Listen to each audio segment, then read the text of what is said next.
जनतेचा अधिकारनामा जाणीव हक्काची या न्यूज चॅनल मध्ये आपले स्वागत आहे। इंदिरा गांधी सामान्य रुग्णालयातील वैद्यकीय अधिकाऱ्यांच्या चुकीमुळे रुग्ण दगावला। विठ्ठल चौगुले इचलकरंजी येथील इंदिरा गांधी सामान्य रुग्णालयातील वैद्यकीय अधिकाऱ्यांच्या चुकीमुळे रुग्ण दगावला असून वैद्यकीय अधीक्षकाकडून संबंधितांवर कारवाई करण्याऐवजी त्यांना पाठीशी घातली जात आहे।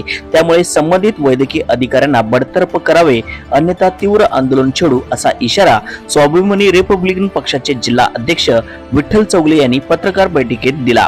अधिक माहिती देताना चौगुले यांनी अमराई मळा येथील श्रीमती रेखा उत्तम पारदे वय वर्ष 52 यांना पोटात दुखत असल्याने कारणास्तव सेवा भारती रुग्णालयात दाखल केले होते।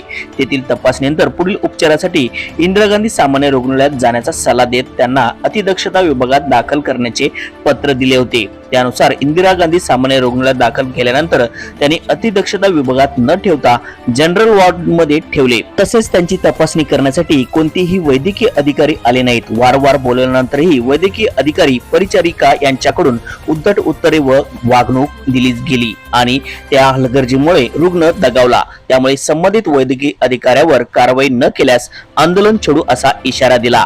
दरम्यान या संदर्भात इंदिरा गांधी सामान्य रुग्णालयातील वैद्यकीय अधीक्षक डॉक्टर नंदकुमार बनगे यांच्याशी संपर्क साधला असता त्यांनी या संदर्भात त्रिसदस्यीय समिती नेमण्यात आली होती। समितीचा अहवाल संबंधितांना दिला आहे। त्याचबरोबर 2 वैद्यकीय अधिकाऱ्यांना कारणे दाखवा नोटीस बजावली असून त्याचा खुलासा प्राप्त झाल्यानंतर पुढील कारवाई करण्यात येईल असेही सांगितले। न्यूज चॅनल प्रतिनिधी श्री सचिन खोंद्रे सह तुम्हाला सकाळी डॉक्टर भेटतील 8 वाजता तोपर्यंत थांबा आणि त्या कंडिशन मध्ये पेशंटने सुई आपली काढली होती हातात सलाईनची। त्या सिस्टरला बोलावल्यानंतर सिस्टरने रुग्णाच्या नातेवाईकांना डायरेक्ट धमकावलं की ती सुई तुमचं तुम्ही काढून टाका, जर तुम्हाला पाहिजे असेल तर तुम्ही रुग्ण आता घेऊन घरी जाऊ शकताय, आम्हाला काय सांगू का असं सांगून त्या झोपी गेल्या। आणि सिटी स्कॅनला नेलं, सिटी स्कॅनला मग खाली आणलं। ऍक्च्युअली केलं काय नाही माहित नाही, पण त्याच्यानंतर त्यांनी वरती आणलं परत पेशंट वॉर्डमध्ये ठेवलं। वॉर्डमध्ये ठेवल्यानंतर 2 तास पेशंटच्या नातेवाईकांना काही सांगितलं नाही। त्यानंतर डॉक्टरांनी सांगितलं मी एक इंजेक्शन देतो, त्यानंतर त्या शिडीवर येते। त्यावेळी मृत घोषित केलं। मग आम्ही संघटनेचे पदाधिकारी तिथे पोहोचल्यानंतर आम्ही त्या डॉक्टरांना विनंती केली, फोन केला होता, डॉक्टर साहेब तुम्ही या, ज्या काही शंका असतील त्याचं निरसन करा आणि तुम्ही जावा।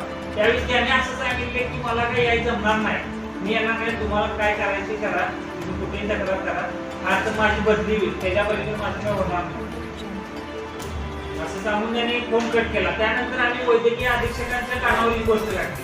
त्यांनी मला सांगितलं 2 दिवसात तुम्हाला पहिल्यांदा त्यांनी माफी मागितली संघटनेची की झालेल्या प्रकाराबद्दल माफ करा डॉक्टरांना आणि मला सुद्धा माफ करा, तसं माझ्याकडे व्हिडिओ वगैरे आहे, माफ करा म्हणून सांगितलं। आणि त्याच्यानंतर त्यांनी सांगितले हे प्रकरण बंद करा, थांबवा। पण या अहवालाला त्यांनी 25 दिवस लेट केलेला आहे। त्यानंतर मला अहवाल मिळाला।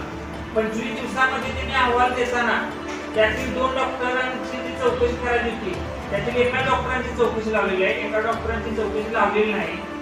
असं मला समजते की त्यांना राजकीय वर्ग असला आहे त्या डॉक्टरांना, त्यामुळे त्यांची चौकशी लावलेली नाही।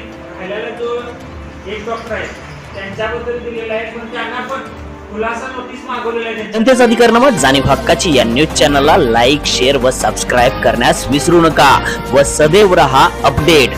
जाहिराती व बातमीसाठी आजच न्यूज चॅनलशी संपर्क साधावा। 80 87 820 897।